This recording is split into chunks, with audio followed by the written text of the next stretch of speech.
Right, as the end of this week of LCS, I'm joined right now by Hauntzer. Some people know him as Kevin Yarnell. You know, he goes by a lot of different names. Yep. Now, Hauntzer, talk to me a little bit about that Team Liquid game. It was a very strange second game in particular where you had the 2 kills in the beginning. So what went on?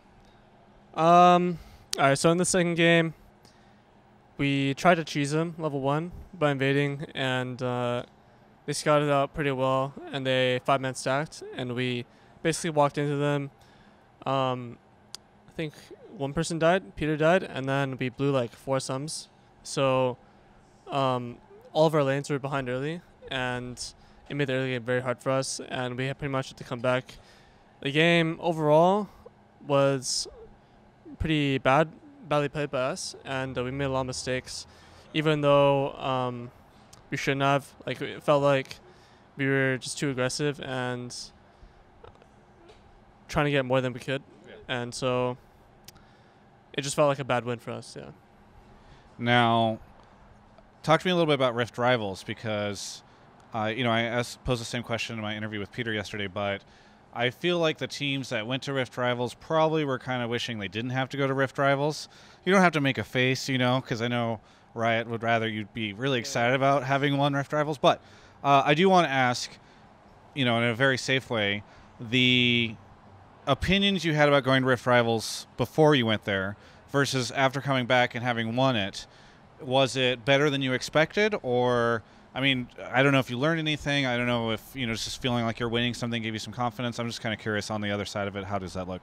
Going into Rift Rivals, I was pretty excited to be able to go to Berlin and play against the EU teams. Just to, feel out how they play. Try to learn as much as we can from it. Obviously, for everyone else that wasn't going, they got a break, and that I'm kind of jealous of. But we still got, a pretty good practice in, and I think having more international events like that helps us become more stable and not throw our lead like Worlds last year or not choke. And so I really valued the experience a lot. Obviously could have been a better timing. The tournament format could have been better. There's lots of things to improve on, but I think that for the first time it was pretty good. Yeah. And coming back, do you feel like you gained anything from it? Or is TSM a better team after Rift Rivals? It really made us more consistent on stage because, we only lost 1 game, and the games that we won, we all played really clean.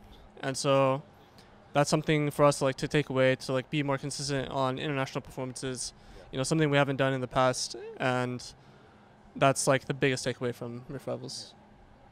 I've asked a lot of different players about this weekend, but I have noticed that TSM seems to be most vocal, from what I can tell, about their enthusiasm for the upcoming League of Legends patch. That's on live right now. What's your take on the patch?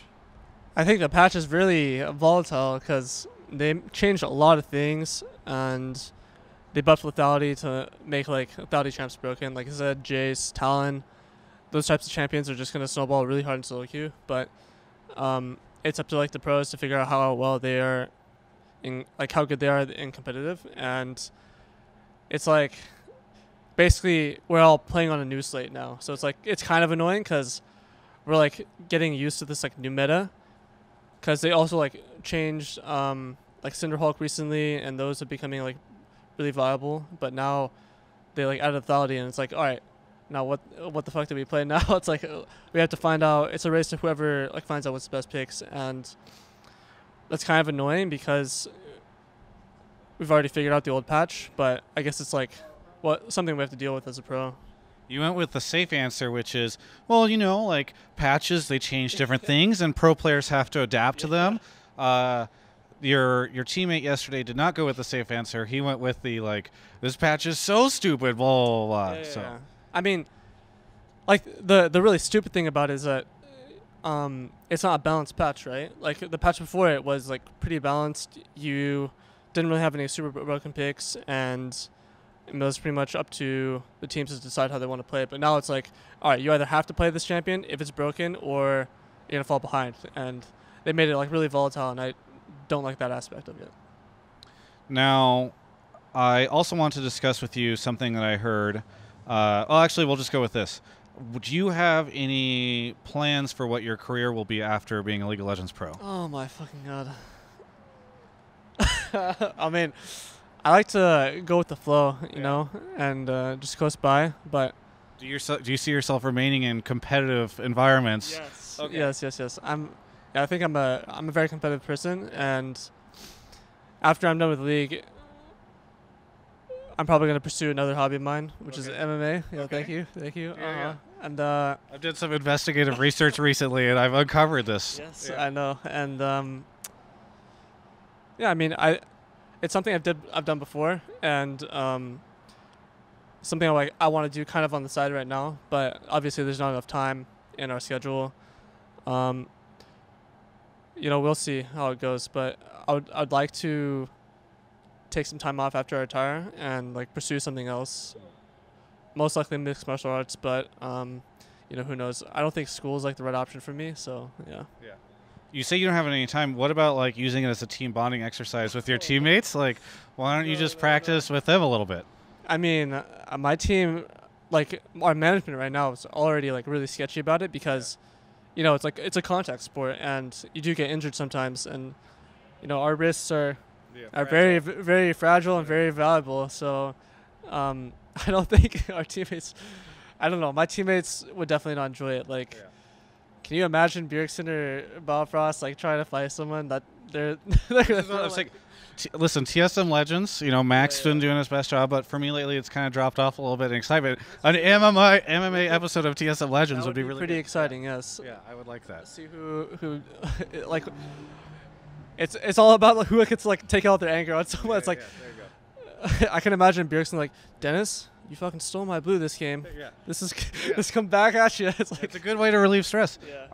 I understand, I don't follow MMA myself, but there's been a ton of photos of these two dudes that are supposedly going to face off, one of them in a very blue suit. Is this something you wish you could attend? You're talking about the Mayweather McGregor fight, right? Yeah. I think it'll be an interesting fight. Obviously, I think it's more for like show and money and not really like a super competitive match. Rift Rivals. Yeah, The Rift Rivals of MMA. kind of, yeah. Because it's like a league team playing CS:GO, like the best league team in the world, like say SCT, like going into like a CS:GO and then just like challenging the best team in CS:GO and saying they'll beat them. Okay. It's like, holy shit, dude. Okay. Like, you got balls, but I guess it's like, you know, it'll be an interesting match, and I wish I could attend it, but the tickets are like insanely expensive. So Scare's making a funny face to you. Your team is leaving, so let's just wrap this up. Is there anything you want to say to any of the TSM fans? thank you for all the support. We're gonna take first in summer, guaranteed. See you at Boston. Boom. Thank you. That's a great way to finish, very MMA style. You can check out the rest of our coverage of all things League of Legends here on my YouTube channel. Hey everyone, I want to thank you for subscribing to my channel. Wait, you haven't subscribed yet? Oh, that's Hauntzer. All right. Well, anyway, if you haven't subscribed, you should definitely do that. Otherwise, Hauntzer will attack you. And also feel free to support me over at travisgafford.com/support.